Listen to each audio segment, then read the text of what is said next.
Tonight, I want to talk about the movie Uncharted.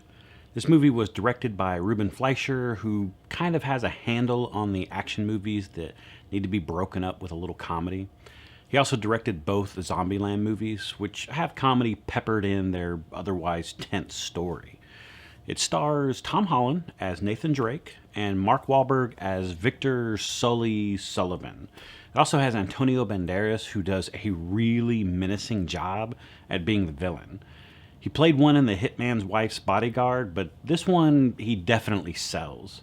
I enjoyed his performance. A lot of critics I've seen have been critical of his performance as kind of a bland or vanilla villain, but I really enjoyed it. He made me think he was evil. The movie sees street-smart Nathan Drake recruited by seasoned treasure hunter Victor Sully Sullivan to recover a fortune amassed by Ferdinand Magellan, lost 500 years ago by the House of Moncada. This movie was surprisingly good. I have to admit, I didn't know any of the story of the games. I think that it might have actually helped me enjoy it. If I had known the story, then some things may have bothered me. I saw some criticism about the actor's age, with Tom Holland being pretty young and Mark Wahlberg being fairly young, portraying someone that was supposed to be significantly older. But this movie is meant to be a prequel to the games, so in that aspect, I think it actually works. It's a wonder this movie even got made. The first video game, Uncharted: Drake's Fortune, was released in November of 2007, and development began on the Uncharted movie in 2008. Yeah, 14 years ago. Back then, Wahlberg was attached to play Nathan Drake, but they waited so long, he ended up playing Sully.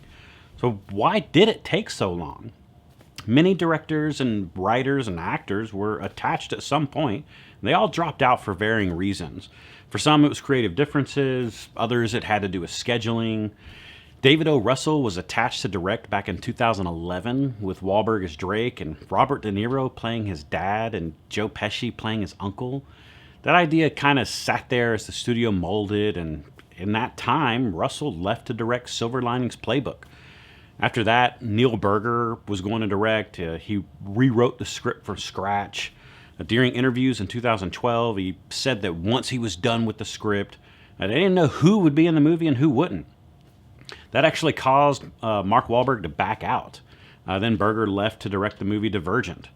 Seth Gordon was brought in 2014 to direct after Wahlberg had left the project.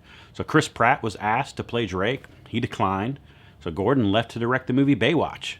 Sean Levy was brought in 2016 to direct, and Tom Holland was cast in 2017. Different writers were brought in to rework the script, and during that time, Levy he left to direct the movie Free Guy. In 2019, Travis Knight was hired to direct. He left soon after due to scheduling conflicts with Tom Holland. Then, that's when Ruben Fleischer was brought in. Hired in 2020, they started filming in March of 2020, and Holland actually finished his scenes in October of that same year. Extensive reshoots ended up pushing the release date back. So you can see why I say it's actually amazing that this movie got made. But it did get made. So, how was it? Well, I actually liked it. I'm going to have to give this movie a 3.5. It's not the most original movie to be made, but where it lacks in originality, I feel like it makes up in charming characters. Some of the criticisms of this movie revolve around the script being too bland or playing it too safe, but it's a movie based on a video game. There's not a lot of those that succeed. So when they're decent, we tend to take notice. Judging it against other video games, it's actually really good. Tom Holland, he's really likable and really charming in this movie.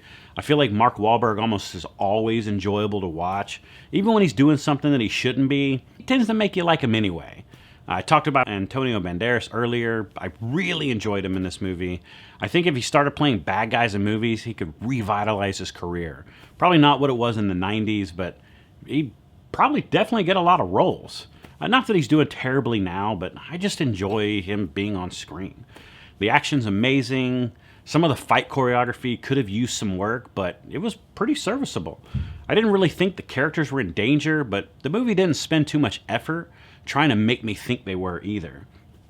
It knew to show the danger and move on. It was just under 2 hours long, but It really didn't feel like it. So overall, I do recommend it because it's just a fun watch. But I'd love to know your thoughts. There's talks of sequels, and I believe Netflix will have the streaming rights for this film later this year. Disney's set to get them in 2026. Do you intend on watching this in theaters or waiting for streaming? As always, this is conversation. I'd love to hear from you.